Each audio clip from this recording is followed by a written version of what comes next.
يا صباح الفل، ده يوم من أيام سنة أولى جواز. النهاردة ورايا حاجات كتير أوي عايزة أعملها، فتعالوا كده نبدأ مع بعض اليوم ونشوف عملت ايه في يومي النهاردة. اول حاجه بقى، اول ما صحيت حضرت فطار بسيط كده. عملت بيض اومليت وحطيت جنبه شويه طماطم وشويه فلفل، وعملت جنبه كوبايه شاي بلبن وبس كده، ده كان فطاري. بعد كده كنت مستنيه اوردر من النوم، بجد بقالي كتير جدا عايزه اطلبه، وهنفتحه مع بعض بس كمان شويه مش دلوقتي.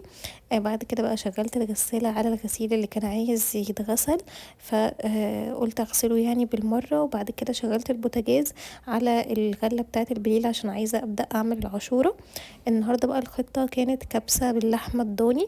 حطيت اللحمه كده تاخد صدمه مع شويه توابل، وبعد كده نزلت عليها بالميه السخنه، سبتها تستوي خالص. وبعد كده حطيت الرز وحطيت معاه شويه جزر وقرن فلفل حامي، وبس كده سبتهم بقى لحد ما يستووا.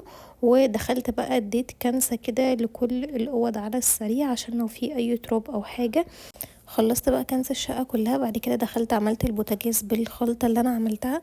هي عبارة عن أي صابون سائل بتستخدموه للمواعين، بحط عليه شوية خل وشوية من ملمع الزجاج وشوية من مذيب الدهون، وبكملهم بمية بحطهم في بخاخة، وببخ عليهم كده بقى على البوتاجاز على أي سطح عندك، وبمسحه كده وبغسله. بجد بيخلي البوتاجاز، بصوا بيلمع ازاي. بمسحه الأول بفوطة وبعد كده بمسحه بفوطة مندية كده شوية، وبصوا خلى البوتاجاز والحوامل بتاعته حرفيا بيلمعوا. لازم تجربوها عشان خطيرة قوي لتنظيف اي حاجة سودة.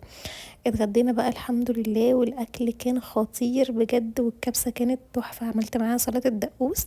بعد الغدا بقى بشوية عملت كوباية شاي بالنعناع، وقعدت اتفرج شوية على التلفزيون. بعد كده قمت بقى عملت العاشورة، حطيت على كام طبق كده منهم قرفة عشان بحبها بالقرفة وكان طعمها خطير. بعد كده بقى شغلت البخور علشان اشم ريحة البخور كده في البيت.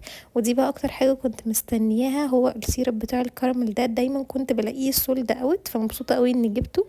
جبت كمان مشروب الكاكاو ده من 5 minutes، ولسه هجربه بقى اقول لكم حلو ولا لا. ولو جربتوه اكتبوا لي تحت في الكومنتات. جبت الجوانتي ده كمان لتاني مره عشان عجب ماما قوي وهو بجد تحفه.